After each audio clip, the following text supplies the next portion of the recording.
Hello, this is the zoominghooskpodcast, and I'm your host, Dustin DaHusky. And I'm Kurdan Sourpuss. And this is the first episode of 2021. Woohoo! Yay! So, now that we survived 2020... Did we? Well, I don't know. Kind of. We kind of survived it. We're still here. We're still here. We survived it. So, 2020 took a toll out of a lot of us. Uh-huh. Shall we discuss some things about why 2020 sucked? Sure. Let's actually start with you. Yeah. You only moved to Wisconsin in November.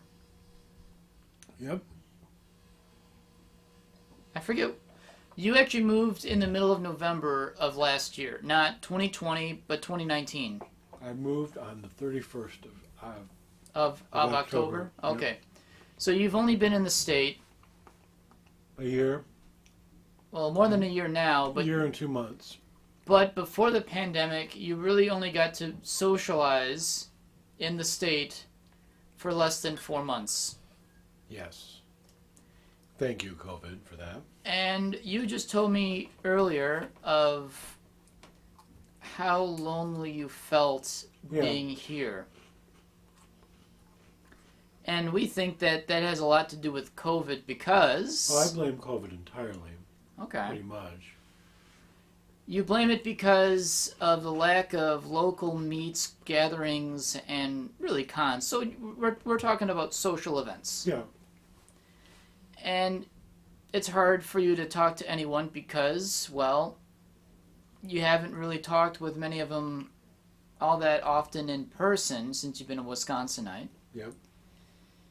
So things have sucked because there is nothing to do once everyone is huddled in their homes. Yeah. And we're so limited to socialization now. Yep. I mean, I was loving game night. Yep. There was game If night. it had been possible, I would have had a game night every night Every night. of every day of the week. I mean, technically, that's what we've been doing here is almost having a game night of Catan once or twice Yeah.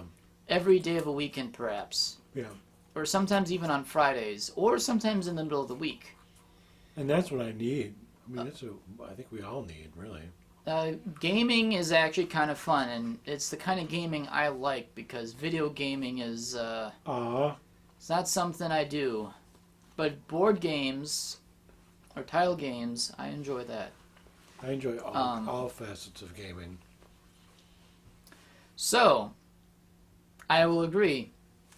Besides seeing a few choice furs throughout the whole year, which is very, very few, and I know a lot of furs across the state, Yep. and across the country, really, when I go to cons, I have only seen a small percentage on any one time. And the most I've ever had for furs was like 3 or 4 or 5 separate furs to show up to my birthday in August. That's it. That's the most amount of friends I've had in one go. And that was only once of the whole year. But it's better than nothing. That's, I mean, it's just something to do. Just, it's actually not so much more my birthday. It was more a social gathering of finally get to see some of my friends. Yeah. And This then by episode- proxy, This episode is brought to us by Fago Twist Fago Twist and Hams. and Hams. And pretty much by proxy, you got to hang out with them as well. Yeah. But COVID seriously fucked over everything that is considered anything social to furry. Yeah. We were totally screwed out of any social interaction besides people online. Yep. Which helps, but the physical interaction is what keeps us all sane and tethered to the earth. Yes. Because, yes, we can have social interaction online, but it's not the same as... That actually created a seal. Mm-hmm. That's impressive. Because those don't normally create a seal. Yes. I was about to say, very much we feel lonely in the sense that we can talk to our friends online, but we miss seeing our friends in person more. Definitely. And what I've been trying to do is figure out different ways to see people's faces, even if it's not... I don't mind talking to people on the phone. I don't mind talking to people online. I want more face-to-face interaction, even if it means not physically being there. I'm trying to relive the old days in the fandom where you had Tiny Chat. Yeah. And you would have like 8 or 10 or 12 other people on a video call just talking amongst each other. Yeah. I miss those days, so much so that I am back living in the fandom in the last 8 to 10 years. So it's actually nostalgic in a sense. Yeah. But Tiny Chat, I don't know what's up with it. I think it still exists, but... I don't think I've ever even heard of Tiny Chat. Tiny Chat is much like Skype, except you don't need Skype. Skype used to be the big shit, but then Skype is sometimes not so reliable. Really, all I'm dying for is a bit of face-to-face interaction with some locals. Sure. Not just locals, just with any fur. It'd just be fun just to talk to furs in real time. Yeah. Even if there is a 3-second lag, I would rather do that. As much as it's just as easy to call them or do that online. I miss the social interaction that 2020 totally ripped away from us for 10 of the 12 months. It did. And I was talking earlier about how much it bothered me that because of the lack of conventions, the different charities that we would support for the different conventions, I'm sure it suffered greatly because lacking the contributions that we or the extra contributions that we helped raise for them. While I totally agree with you there, the good thing about 2020 is that there has been a record, an absolute record that has never been seen before in this country, that more and more families and individuals have adopted pets at animal shelters, whether kill or no kill shelters, in numbers we've never seen before. Which is great. Which is great that it's possible that these shelters are still suffering in terms of extra funding, but I think they can sleep sound at night knowing that these animals are going to good homes without the fear of them going to an undeserving demise. Yeah. I feel good in the sense that Americans have adopted a lot of pets because we realize we're going to be stuck at home. Yep. So puppies, kittens, cats, dogs, birds, any kind of common pet Buns. animal. What's it? Buns. Buns. Oh yeah, buns, ferrets. I feel great that even with low contribution from me throughout the year, because it was already tough enough for me just to get on by. Yeah. I feel good that animal shelters did not have to suffer in the sense that they are not finding enough homes for these animals, where there were plenty of homes. They were definitely adopting animals at a rate that they have never seen before and are grateful for. But I don't think because of the extra donations we give them each year, gives them more room to expand, more room to do other things with their facilities. Definitely. Yes, they can keep their lights on with these pet adoptions, but they can only do what they're able to currently do on a physical level. Right. The extra money helps them expand or prepare for normal operations, per se. Because most of those places aren't profit based, so they don't really make profits. It's just enough to keep the place running. Right. And a lot of them are no-kill shelters that... And the people that work there are volunteers. Right. So, in a sense, this actually helps everyone. They're all doing this out of their own money. Thus, out of our own money, But we I'm do sure a lot it of those freely people give up a lot of their own money. to keep these places open. Yeah. Yeah. And it costs money to keep these animals in their care for long term. Yeah. Because they see the benefit that these pets deserve loving homes, and I agree. But it may take months for any particular animal that may have some special issues. Normally, furries that go to these conventions get so heart-torn with a particular animal that is almost unadoptable.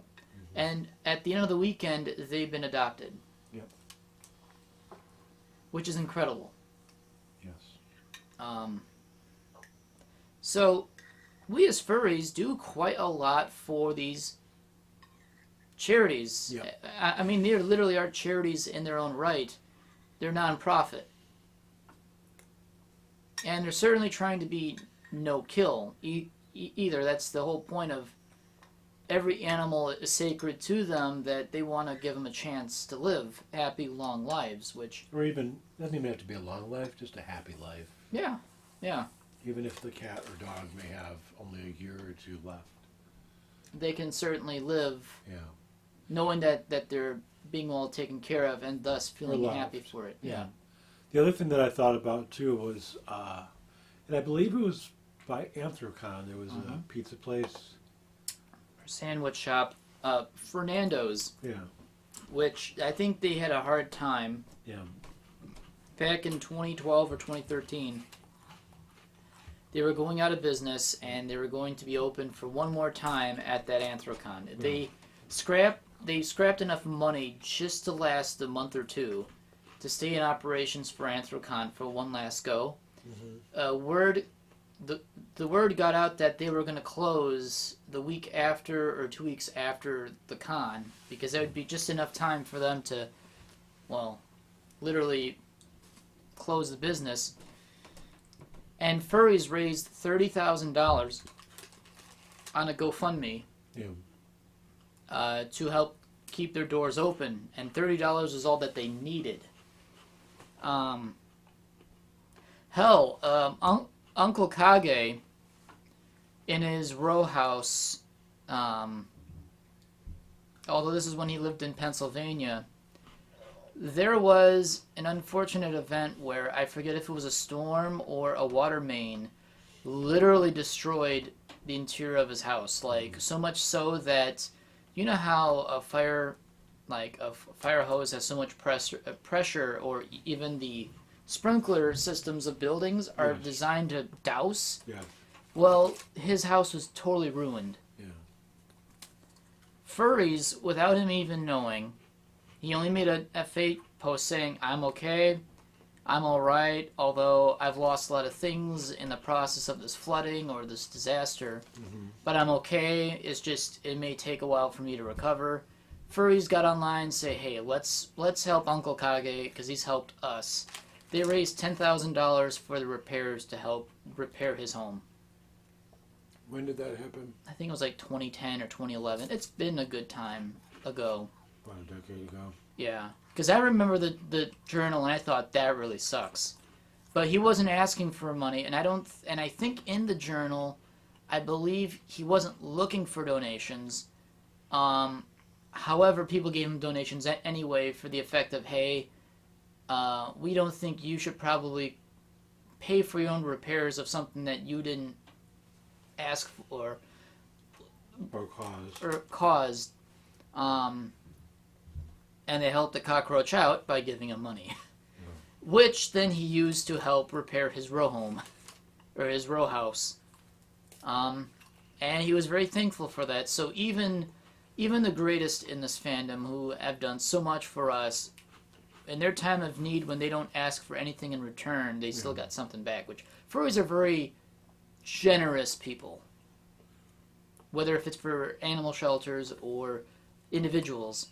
Or each other. Or for each other, or even non-furry businesses that aren't even related to a charity or the con. They just happen to be a local business. Yeah. We somehow find a way to support each other, and that's why being a furry is so awesome, is that we have contributed so much good to society than bad. Yes. Even the worst things that could have happened from us still doesn't outweigh the good we've done.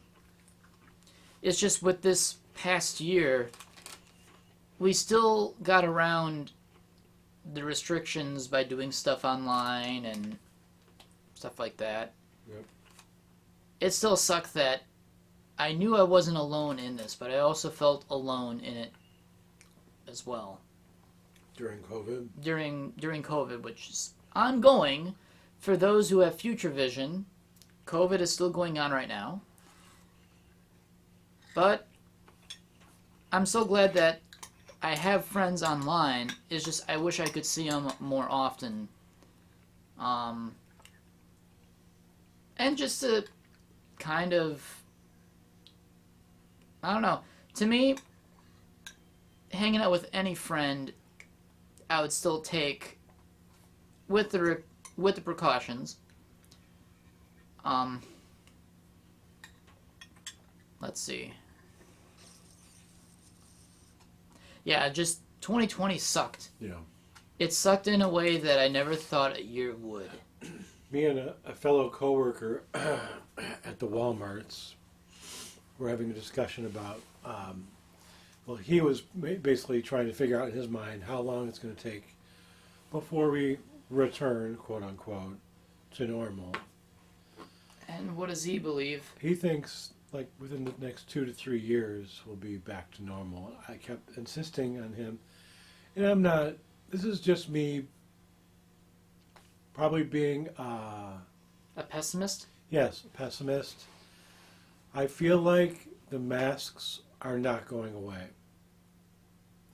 This is going to be a new basic social standard for going to stores, going to restaurants, wherever, anywhere where you have to be around other people that you social decency. Yes.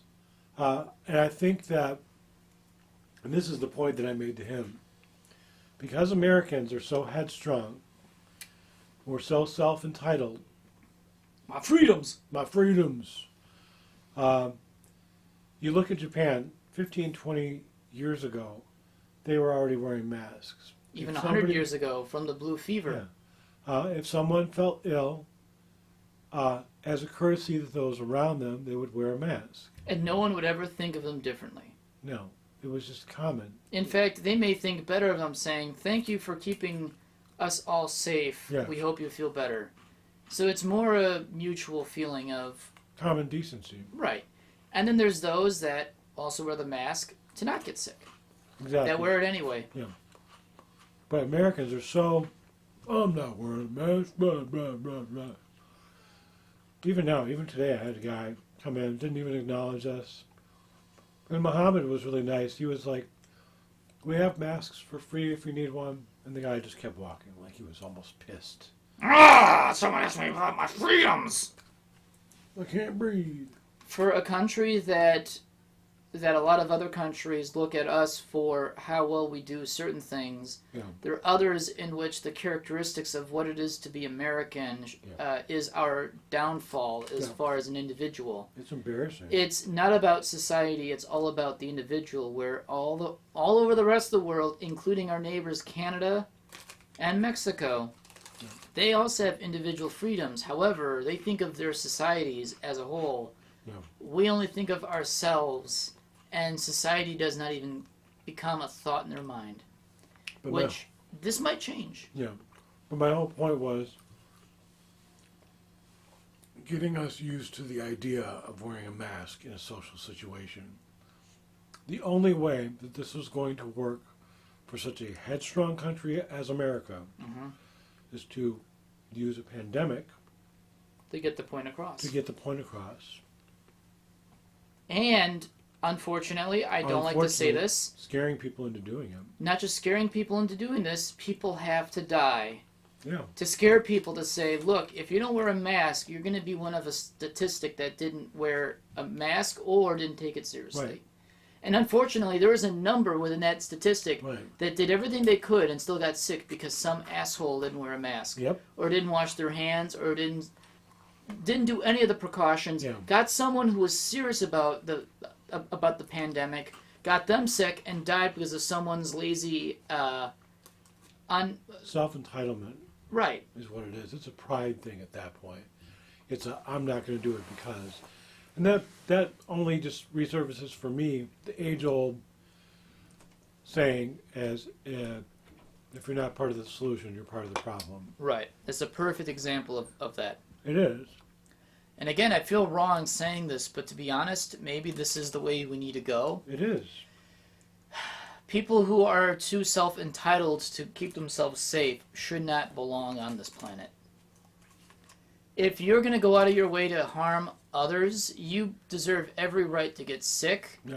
Everything that you cause to other people should be done to you. Or not even dying from it, but if you got COVID and have ill effects from it that is permanent, like some people who did all they could, and now they got breathing problems, they have heart problems. Yep. Someone who was perfectly healthy got sick horribly. Yeah. Now they have a herniated heart valve. Yep. I didn't even know that could even be possible. A herniated heart valve. Oh yeah. And anything that is a muscle can herniate. Yeah. And this was a person before they got sick who was incredibly healthy, took care of themselves, and yet afterwards they became walking vegetables because they walk 10 feet and they feel like they've walked a mile. And that's after COVID. Some of these effects are permanent. Yeah. Some of these people need to go through that to understand this is what you should have done and you didn't. Now you deserve to be an invalid in society where people will look down on you and say, you should have wore the mask. Yep.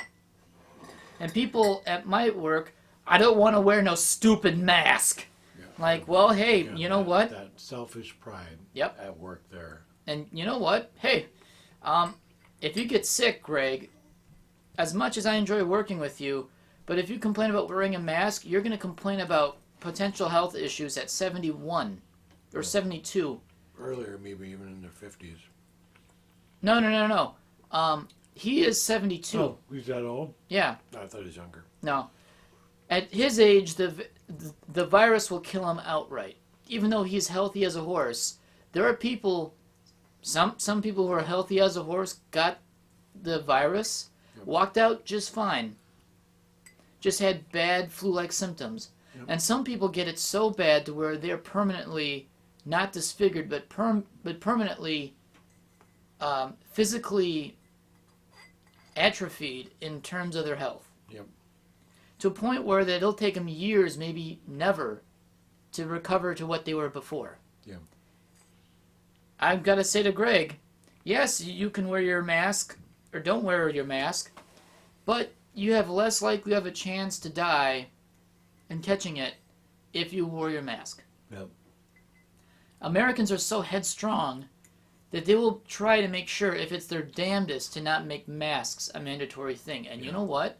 Even if masks weren't required, I think people are going to wear masks, whether if it's made legal or illegal, because you know what? It's shown if you wear a mask, you put yourself at less greater risk of getting sick. Because you know why? China, Japan, and Korea have already dealt with this before. Yeah. Hell, in America, this is not the first time where the government imposed mask wearing. In 1918 and 1920, there was the influenza mask. It was a simple gauze pad. It's not even medical grade. It's just gauze, sterile gauze that you buy at the store. Yeah. So if it's something that will help filter the air you breathe, it's better than nothing. Yeah. And back then, people were complaining about it.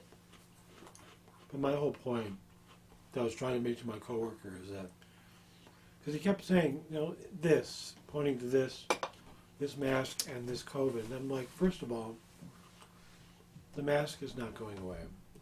I don't think so. It'll be a year in like March. Since the actual official shutdown in this country, yes. Yeah. And it'll be a year at the end of the year for our first case. Yeah. Which is, I think, the 31st of January was when the first U.S. citizen got the virus. Yeah. After visiting China. I think, if you asked me about how long this is going to happen, I'm going to talk about it in the sense of time lapse for based on conventions. I think 2021 is an entirely rebuilding year. Yeah. I don't think anything social is going to happen. And even if Anthrocon dictates, oh, we'll have a con, we just have to make sure everyone either gets a vaccine or wears their mask. That's not good enough. You're going to put way too many people at risk doing so. MFF 2021, you know what? Same deal. I don't think it's going to get better it might get better by then, but who's to say it could? I think by Anthrocon 2022, we might see some good change to where that things might be safer then. But here's my thing. COVID's never going away. No, it'll be an ordinary flu. COVID will be our flu from now on. It'll make other flus not any less deadly. We'll still take flus seriously from this point on. But COVID is going to be that one flu where it's something we're going to be living with for a long time. Yeah. Whether if it's forever or for 20 years, 10 years, 5 years, or even 3 years, this will certainly be within our short-term future, or it'll be something like some STIs where they're a permanent ongoing event that is always there. Part of the reason I say this, I've never seen our news stations cover something this long. Yeah. They always drop something at some point and just forget about it. We had a plane crash in Ethiopia and all people on board were killed. And then after a few days of that, they go on to something else. They go to a new high. The nuclear meltdown in Japan. Yeah. Oh, it didn't take very long. 2 weeks they covered it, nonstop, every day. And then all of a sudden, done. We never heard about it again. They're still dealing with that over there. Yeah. They're still dealing with the aftermath. But our news media doesn't cover it because there's something... Well, it's in Japan, so we don't have to worry about that. That's a Japanese problem. There's something more fashionable for them to worry about. Yeah. But the fact that they're still... talking about COVID a year after? Yeah. That tells me it's not going away. No. And they're not putting a biased spin on it. They're being quite truthful that this is what it is. Yeah. Every news station, even Fox, and I'm not a Fox News fan. No. But even them, because I'm forced to watch it sometimes at work. They actually recognize now that this is an issue. Even if their supporters don't think it exists, which is mind-blowing. So you're going to say that the deaths of 300,000 people was faked. Yeah. Just shows how little you care about human life beyond your own. You are a selfish pig. Yep. If you believe that this vaccine is a democratic hoax, you are a selfish pig that probably does not need to be on this planet. Because it's not just one issue, or it's not someone's fault or someone's issue. Even if someone calls it, this is the Chinese flu, there are other flus from around the world that have originated elsewhere. At this point, it's all of our problem. Yeah. You know, it's not any one person or one group of people. It's all of ours. So in this case, your coworker says it'll be about 2 or 3 years, which seems about the right ballpark for this. You think it's going to be a short-term future, and what I mean by short-term future, I'm thinking like anywhere from like 3 to 5 to even 7 years until we find an idea of how to really combat it, like polio. Well, polio took 30, 40 years before we found... The thing is, we have a vaccine now. But it's not a cure. Right. A vaccine does not mean cure. What does it mean? A vaccine is a means to build up immunity to something. Which is the only way. Yes. Because guess what? We never found a cure for the regular flu. Nope. And never will. Never will. Actually, yeah, so in this case, yeah, it'll be a forever thing in some ways. Which, you just said it right there. There will never be a cure. However, there was eventual cure for polio. We can only build up immunity, which means, and this is where I can't even find words to describe how I feel about this, because what's the best way to build up an immunity to something? What? You expose yourself to it. Which is what a vaccine is. Right, but beyond that, the mask wearing. The thing is, though, with mask wearing is that still some particles get through anyway. It's not totally 100% Well, right, effective. but my point is, if you're going to build up an immunity to something, you have to be exposed to it. Just exposing yourself to a vaccine? Because my understanding is there's more than one strain of COVID. And there always will be. Multiple strains. So how do you build up an immunity to all these different strains of COVID? I think we just have to just find a way to get by. I still think people are better off wearing a mask. Yeah. Because you know what? There has been times where I've gotten sore throats out of nowhere, but never amounted to more than a sore throat for a few hours or half a day. Well, then it's gone. That Pepto bottle. That was the worst thing. That was dumb. That was my fault, too. I still blame myself for that.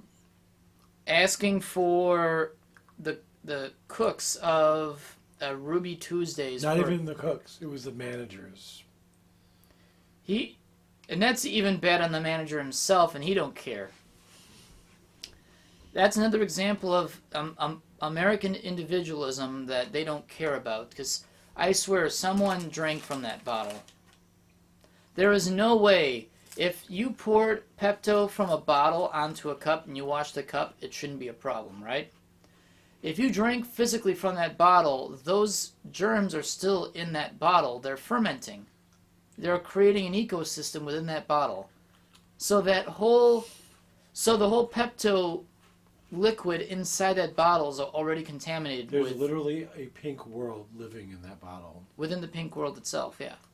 Little pink men walking around, little pink women. I drank their society. You drank their society, and they rebelled. And you know what? That was 3 weeks of hell. That was 3 weeks of hell. It was so bad, I had to take half a day off, and I never felt so awful, and I did the best I could to take care of you and nurse you back to health. I made you soups. You have to wonder that if it was... I bought you... Oh, that was a different time. I bought you... You bought actual Pepto to make sure that it was actually unopened. You bought brand new Pepto after that. What's the other stuff that you... You definitely forced me to take Pepto, and you wanted me to drink it directly from the little tiny cup. It's like, I don't trust that enough. No. So I decided to do the next best thing. I poured it in a glass, and I got sick from that. So I already knew someone drank directly from that bottle as part of the manager. I'm just thinking of like the aftermath, what I did to help nurse you. I mean, you pretty much helped. It doesn't really matter for the details. It's just...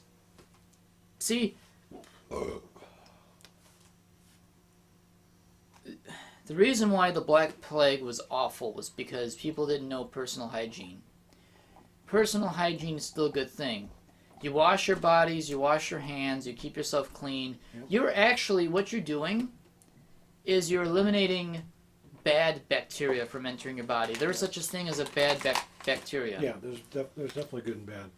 Thinking about that, though, really quick, I've gotten into the habit now of washing my hands before I go to the bathroom. You could do that, yeah. Because I think about all the things I've touched, all the fruit and vegetables that I've touched, that other people have probably touched as well. You know how many hands have touched that stuff? And then I touched it. And then I went to the bathroom and I touched my penis. So that's thousands of people have touched your penis now without them knowing. That's why I wash my hands before I go to the bathroom. Isn't that considered like a multi-hand orgy? Basically. You know, I've been thinking about that too, which is not a bad idea. I just try not to touch it while I pee. I just like...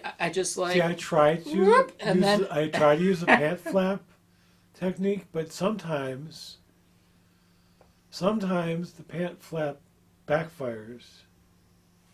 Physically backfires, and then I spray myself. Oh, no. Then I get really mad. You marked yourself. And I mark myself. Well, then people stay the hell away from me, and then... But then all the female poos is like, ooh, yes. And I'm like, ooh, no. I'm gay. Gay poos. I honestly think herd immunity is great and not good at the same time. Immunity should be done in a smart way, but it can't be done throwing yourself in front of a freight train. This is a perfect example of not wearing a mask is the equivalent of throwing yourself in front of a loaded freight train. I suppose. You wash your hands to keep yourself healthy, but you still get sick, right? Yeah. Well, that's some of the stuff that you can't prevent. That just happens. The reason why so many people died during the Black Plague is they did not know personal hygiene. Yeah. So, that's the type of herd immunity some people are thinking of. Well, we won't get immunity if we don't get exposed to it. Yeah, you can do that, but now all of a sudden, you're putting yourself into more harm's way, getting a full dose of what's out there. There is such a thing as maybe getting a small amount, gestation,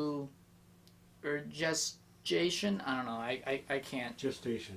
Right. Gestation. Into maybe a smaller volume of what you did get, and you can survive that quite well, whereas if you went in full on getting corona, you're going to get the whole virus full frontal in amount of quantity. And yeah, so this is my thought on how we would have probably prevented this whole year. So, remember back in March when they did a state shutdown? Yes. You know what I was actually expecting, and what a lot of Americans were fearing, but what I was actually hoping would happen was not martial law, but close enough to martial law that people are going to be routinely checked on the road to say, hey, where are you going? Are you going to the store? That kind of stuff. Yes. New Berlin practiced a checkpoint the week before the shutdowns were even commencing. I saw 28 police cars along the Waukesha and Milwaukee County border. One Friday after, actually it was the Friday before the shutdown. And I thought, shit, are they actually going to be planning checkpoints to make sure if you should be going out if you're essential or non-essential, which is another thing. Going into life is asking your employer for a new job. Are you considered an essential business or a non-essential business? To see if you can keep working during times like this, right? I thought we would become more like China in the sense that, hey, whether if I want to believe their numbers or not, they made sure that no one was out and about unless they were authorized to do so, meaning essential workers that are told to work. Unfortunately. In this country, we equate our own military's national or martial law, in a sense, what would be better off for us because it's a virus. Yeah. Like, oh no, my freedoms! Oh, I'm gonna revolt! I'm gonna grab my AR-15 rifle! I'm gonna fight the military! Never mind that they have A-10 Warhogs that have 20mm multi-rotating mega cannons. I forget what they're actually called. Yeah. Literally, these things spit out 1,000 rounds or 3,000 rounds a minute of 20mm shell that they will make quick work of any vehicle, building, mountain. And it is terrifying. Yeah. So, obviously, they only do this as a last resort, right? Yeah. If this thing is as bad as they say it is, we should be told, those who are non-essential to the economy for the short time that there's a state shutdown, to stay home, right? Yep. I'm going to go to you on this next. During those 3 months between March, April, and May, during the Wisconsin state shutdown, where only essential workers are allowed to travel, my company gave me a letter of authenticity that I am a essential worker and that I have, although it's not legal, however, it just shows that I have a right to go to work in case I get pulled over. which no cop or military has stopped me because it didn't happen. Right. Tell me, what did you see as a Walmart employee during those early days of the shutdown of people staying home? Did people stay home? The first day it happened, a little bit. So it didn't even work the first day because people still came in anyway. Oh, yeah. I understand people need to shop. That's one thing. You need to go from home to a Walmart, to a place of buying groceries to sustain yourself. Within 3 days, we had panic buyers. A toilet paper. So Toilet paper, hand sanitizer. tissue paper, Mainly- vitamins, And vitamins, yeah. and flu medication, which Yeah. didn't really do anything because it does not protect against that. So much so to the point where when we would get our midday shipment, Yeah. we wouldn't even make it to the department that the toilet paper belonged in. It would already get picked off the pallet. Yes. Like while we're pulling it out. Tell me what you saw every day. You noticed something that was becoming familiar almost every day. What's that? You saw families, the same families that would show up to Walmart every day like if it was a vacation. Oh, yeah. Bringing not just The themselves, entire family. the entire family, their aunts, their uncles, their grandparents. Oh, let's make a day trip to Walmart. Yeah. And they literally would show up every day for weeks. Yeah. Which is the opposite effect of what you should do. Yeah, which is one person out of each household That does should the work. that should brave themselves to the conditions that be. Not make a day of it, make a family trip of it, a field trip. And you know what? COVID cases went through the roof anyway. I remember little, like toddlers, kids that could barely walk. And Like- they brought them with. They would like lean over and touch the floor with their bare hands, and all I can think of is all the germs that are there, Putting their hands in their mouths. and those little hands. After that, there's shelves that are low Mm-hmm. where all of our cheese and stuff is, and those little hands just touch everything. Everything. That's bad. Because we have little price stickers in front of every different product. By the end of my shift, all those stickers are all slid down to the end, all clumped up together. Not in front of what they're supposed to be anymore. So people complained when they found something. But not just that, I just think of those little hands touching everything. It's still so disgusting. And these parents think, oh, look at how cute. He thinks he works at Walmart. Which one day will be a reality, because that's about the only thing you'll do in life. You'll amount to nothing. You'll amount to nothing, and you'll like it. Which just made me feel bad about myself. I mean, you've done a lot, but Yeah. besides that, we're getting off onto a tangent there. But yeah, those little germ sacks, man, they just touch everything. It's just the idea that when you think of a state shutdown, I thought, okay, cool, I'm going to do my part. Yeah. I'm going to go to work. If I need to get gas, I'll get gas at one gas station. If I'm going to get groceries, I'm going to get groceries at one location. Yeah. Often enough, you and I would go together Yes. to make the effort of going out once together, to not go there more than often than we need to, right? Right. So you and I were essential workers, and we took this quite seriously. In the beginning. I mean, we still sort of do anyway. I still don't go out as much, even still, after even being a bit complacent. I still take it seriously. However, all these other people that were off for 3 months, whether if they got paid for it or not, or Oh, yeah. they were on unemployment, which at the record, there was 42 or 43 million people unemployed in this country, which is a record. Yeah. The most, I think, was like 4 million people in 1 week filed for unemployment benefits, which has never happened before in the history of this country. Beauty shops and hair salons all closed down for those first 3 months. Yeah. And a lot of other businesses, too. A lot of other business, restaurants, George Webb's, and all restaurants. And you know what? While you think all these people have to reconsider, we don't have as much money coming in. We're being paid unemployment, which is just enough to get by. Yes. That money I runs want to out. buy as much toilet paper than God. And that money runs out. Yeah.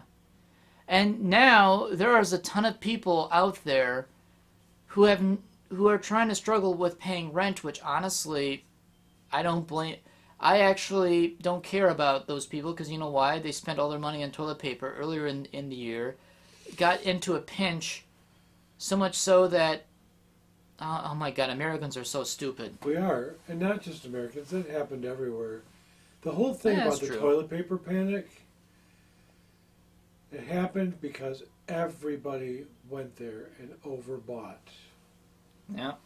We wouldn't have had that issue if the news stations hadn't said stockpile and everything. Little do we all know that, hey, you have a hand, you have an asshole, and you have a shower.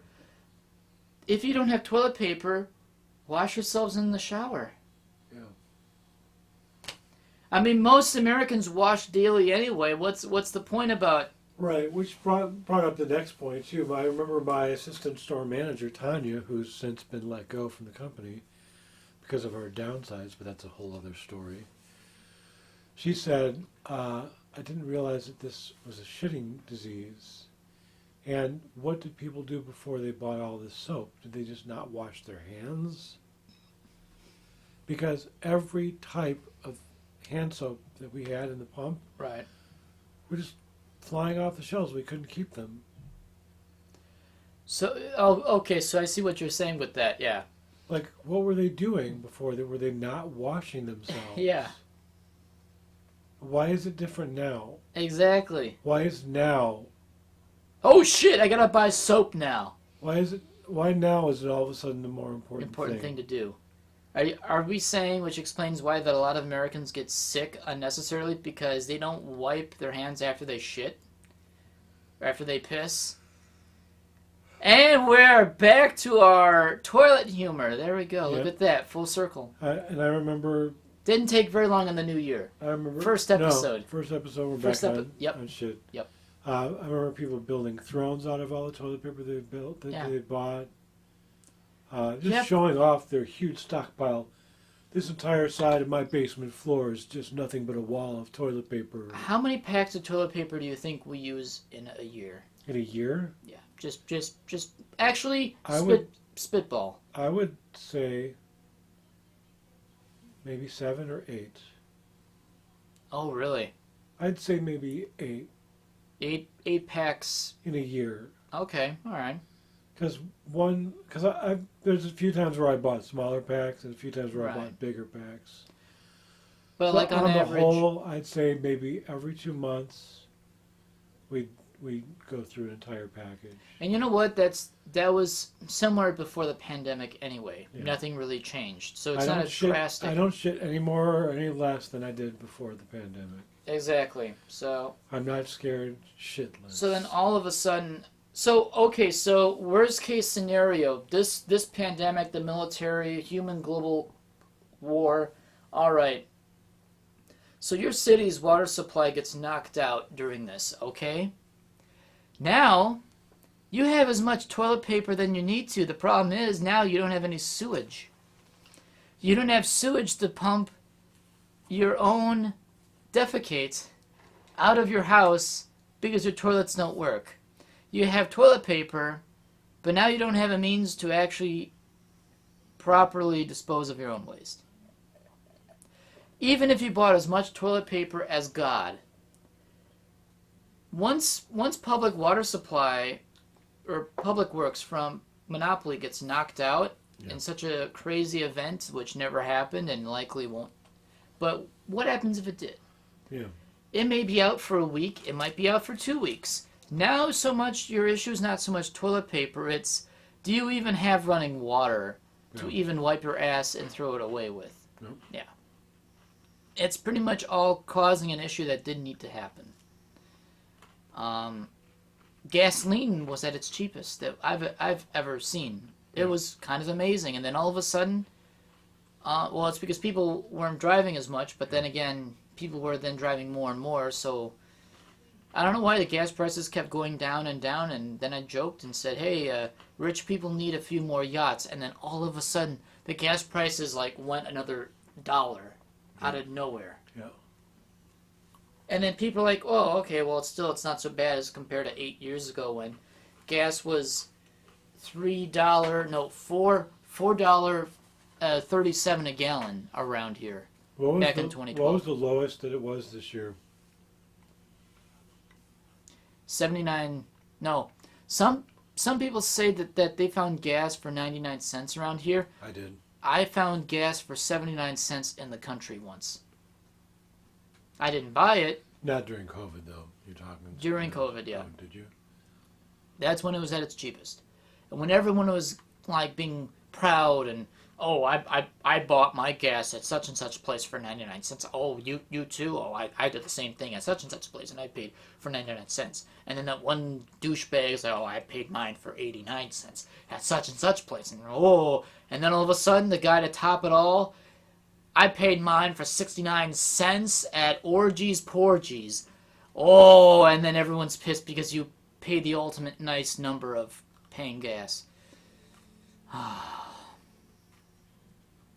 don't know, there was kind of a competition for a short while of who could pay the fewest amount per gallon as a talking point for a conversation, which is dumb. Oh, yeah. But it's so funny. Because you know what? It wouldn't last very long. So it's just bragging rights. I think I filled up one time during the 99-cent phase, and then it was back up. I didn't fill a single time because my car was that fuel efficient. I went a month without filling. Well, you do only drive 5 minutes to work every day, too. Well, really 10, but still, yeah. Now I can get by on $20 of gas for like 3 months. Oh, considering what you used to work and then where you work now, yeah. I was spending $90 a month in gas. Now you're only spending 20. No, I was spending $90 worth of gas a week. No way, really? Is that right? No, that doesn't sound right. No, it has to be a month. It has to be a month. Because I I know probably spent like maybe $20 or $25 a month. Yeah, it was like a little over a week before I'd have to fill up, so about 3 times a month. Yeah, it was $90 a month. I could probably go at most a full month on a tank of gas, just doing the bare would basics. Be ridiculous. And I'm so proud of my car because just the gas mileage is fantastic going to and from work. Only going to gas station, only near me, the one quick trip up the road, which used to be a Citgo, and going to Aldi's, which is right by my work. And you know what? I didn't have to go far. I only literally didn't travel no more than I needed to. And I was able, that's a nice mustache. You have a mango mustache. Yeah. I only went as far as I needed to, and the furthest I would drive is going to work and back. That's it. Please, Mr. Bunny, don't hurt me. Oh, Mr. Wabbit, you're hurting me. Your ass. It's looking real mighty fine. It stinks. Real good. It stinks real good. And do a little ASMR. That stinks real good.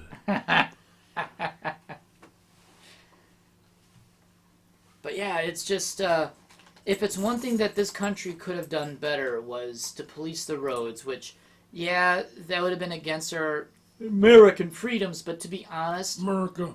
Would we be better off if we were going to a checkpoint and we were told, hey, we're going to Walmart? And they'd say, oh, okay, as long as it's an essential trip, we won't bother you. But if people were to be hassled by checkpoints, they'd only go out only when necessary, knowing that they get hassled by stopping. Whereas if there was no checkpoints, Americans would freely drive anywhere they would want to, which in a normal world situation is the way to go, because that's just how, it's only what we know, right? Right.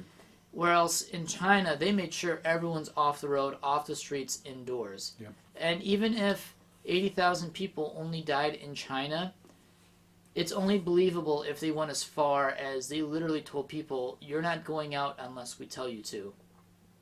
and that's only for getting groceries. And even still, they may be giving groceries to people or rations.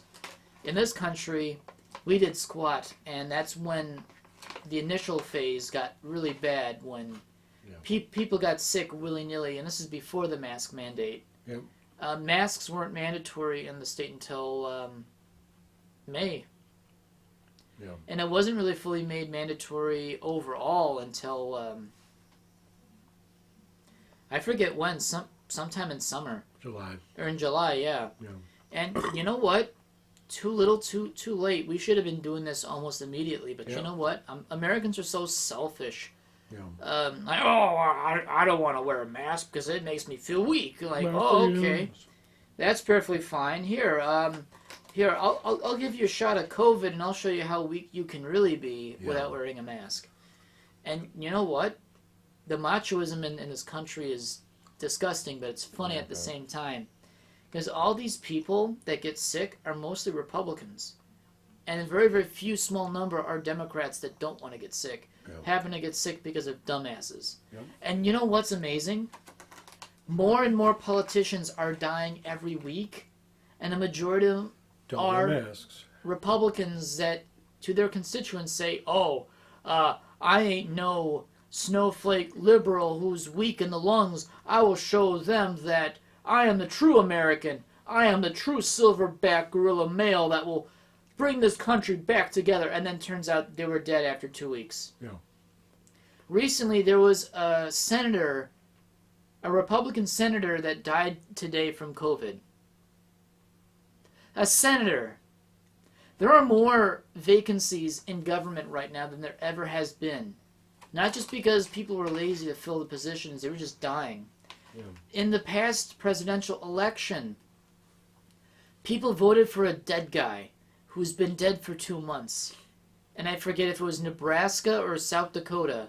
Voted for a dead man who had been dead for 2 months after contracting COVID, dying from it, and his name was still on the ballot. Because they were printing the ballots while he was still incapacitated, and when they were sending him out, he was already by then dead. So when Republicans voted for him, they realized, such and such guy got voted in, but he's been dead since September. And I don't even know how they resolve that. And it's incredible how stupid people in this country can get. I know. You know, I remember the day after we got the letter saying we're essential workers. I was nervous to drive to work. Because you were driving 20 miles a day. Yeah. I'll tell you what, that first day, that first drive, I didn't see one policeman. No. By the second or third day, I saw a couple. But they were sleeping. Yeah, at 3 a.m. in the morning, there's not much to go on. After the first week, I was like, there's no change. There's absolutely no change. Were you disappointed or were you surprised? I was disappointed, honestly. You were expecting more people to be checked on and say, hey, I want to make sure I was hoping to at least get pulled over once and, hey, where are you headed? And then I'd be like, hey, I'm going to work. I'm a first shifter. And then show your documents and say, oh, okay, all right, well, and then I won't bother you. Show me your papers. And that's what Americans will say is, oh, well, what are we, Nazi Germany? Well, the thing is, though, Nazi Germany didn't actually have a pandemic going on. But they were just nuts, the idea that they surveyed everyone on a regular basis. Yeah. This is beyond normal events in this country. This is a pandemic of epic proportions that we've never... I mean, in my lifetime is only 27 years so far. I have never lived through something like this. And for as long as you've been loafing on the world, I don't think you've ever experienced anything like this either. Never experienced it, never expected to experience it. Exactly. This is a pandemic of the century, much like influenza from 1918. And honestly, when I first heard about this, just before they gave us the letter, I was hoping for a zombie apocalypse. You were very excited. I really was. I was like, please let this turn people into zombies. You were so excited to loaf. Please. You were hoping to Please. use a shotgun. Yeah. Please, let it turn people into zombies. At least it would have been more interesting. That would be more interesting. Then it would have, it would have definitely turned into a kill or be killed situation. Yeah, and then we were all loafing in a pile of ammunition. Yep. Yeah, I was buying as much powder and primer as I could. That's something else that happened. We ran out of ammunition at every Walmart. Yeah. Ammo just ran out. People. And then people were buying guns out the wazoo, which caused their own But they were panic. buying it because they were reselling it. Huh? Just like they were doing with the toilet paper. Oh, yeah, that's right. They were actually trading it like as it was bartering money. They Not were just bartering. They were selling it for People more money. were making a profit off of it. Yeah, just like it's they were disgusting. making a profit off of toilet paper. They were selling our $10 packs of toilet paper for $40, $50. And people were buying it because they thought they would never see toilet paper in stores again. Really? I remember the Toilet days. paper. You don't think you're ever going to see toilet paper again. I remember this day that my last time I ever wiped my ass with a square of toilet paper. Oh my God, I wiped the whole thing on one square. My grandpappy told me about the time he used to wipe his ass with the toilet papers. We don't have that kind of thing around here these We use a days. squirrel now. We use squirrels if we can catch them fast. You gotta be fast enough though. Those little guys move quick. They don't like them shit on their tails. They all know why we're running after them. We're not making soup out of them anymore. We know that their soft fur makes a good ass wipe. That's right. So, yeah, it's incredible. And you know what? People acted like they were never going to see these things in stores again. Let me tell you about a little bit of family history during German occupation in World War II. Mm-hmm. We still have a bar of soap from 1938 that my French family in the countryside had throughout the whole war. Looked at it. Now, between pandemic of civilian proportions, there is no global war, there's no total war, there's no occupation, it's just literally pandemic. Yeah. It's just literally one scale above normal. Whereas, if you lived under occupation from another invader, you're at 5 levels above normal in a sense that your freedoms are not only gone, but all the stuff you used to use is all rationed. Yeah. My family kept their last bar of soap dated from 1938 until after the war. They were so proud of that bar of soap that they never used it. And to this day, it is a family heirloom of struggle during a time of occupation. Yeah. My mom still has it. It's in her closet. It has a date because the way how soaps were made, they have like a little mold, and they can tell how old a bar of soap is because they have these little numbers that they put on the mold to show how old a particular bar of soap is, which is just odd. It's European. But you know what? That's different. The French, all of their luxuries that they thought were just basic supplies went to the Germans. So a lot of these French people kept bars of soap thinking they'll never see soap again. And you know what? A lot of people didn't see soap until 1946. A good 5-6 years.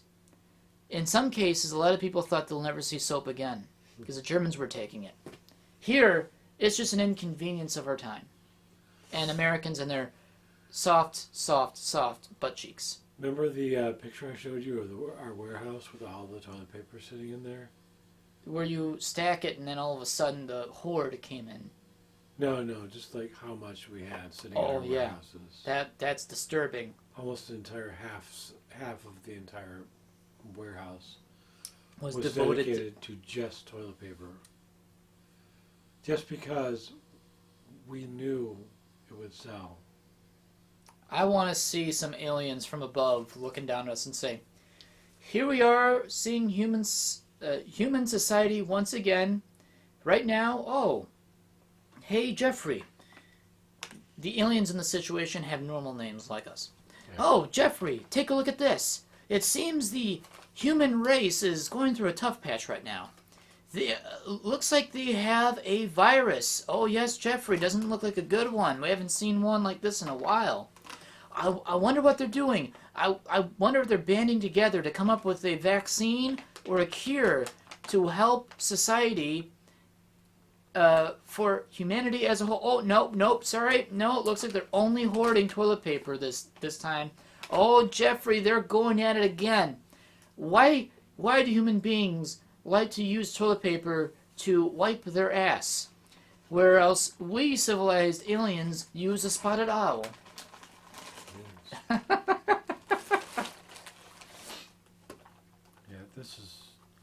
that only brings the point that I've always thought about, and I'm sure that I may be scoffed at, but I believe that there is life beyond our planet. There has to be.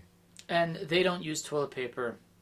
They definitely wash don't themselves use in a toilet shower. They refuse to socialize with us because we're so stupid. Yeah. We only use how much of our brain? Only what, I think 5 or 10% or something, or maybe not even that much. 20%. And that's the average human. I'm sure that Americans use even less. Actually, wait, I think it's like 5%, and Albert Einstein was the only one to have used 25% of his brain. Not to bad talk Americans, but we're dumb. We're dumb as fuck. Holy shit. We just are.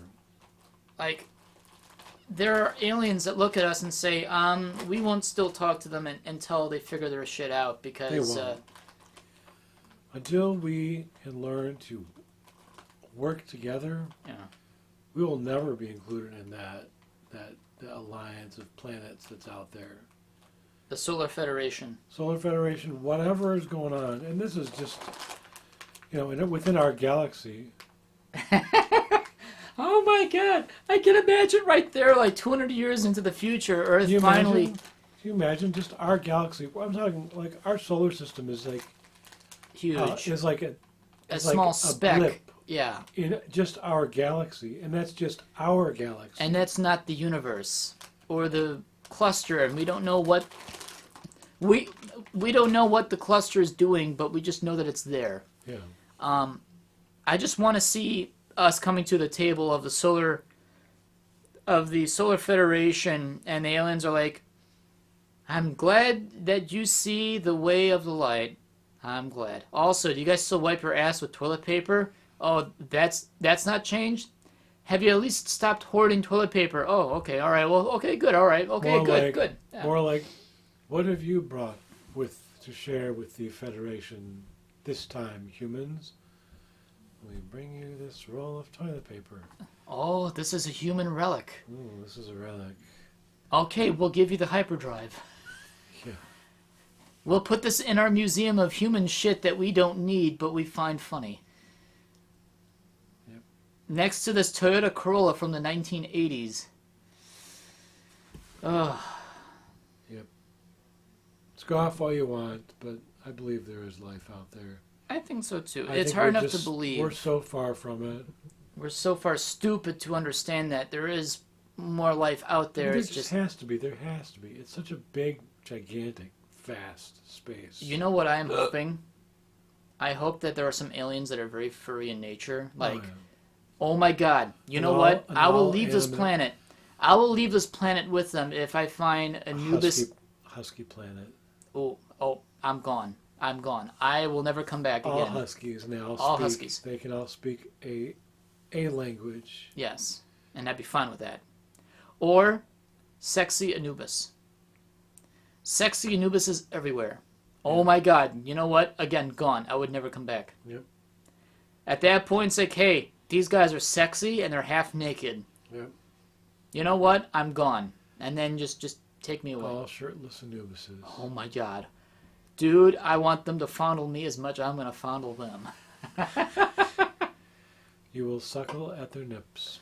Oh, yes. And they can suckle at my crotch. Oh my. On that note. On that note, sexy and Anubis alien race. There we go. Yes. I think this is a probably good place to end it. Yeah. Well, this has been a very interesting first year of the 2021 season. I think we've hit so many different subjects that we know how this here is going to go. So, Yeah. well, in this case, I am your host, Dustin DaHusky. I'm Kurdan Sourpuss. Thank you for tuning in to another episode of the Zooming Podcast of 2021. There was a lot of hissing and phlegm going. There was a little bit of spit. There was a bit of spit. All right, everyone. Thank you for tuning in. We'll catch you next time. See ya. See ya.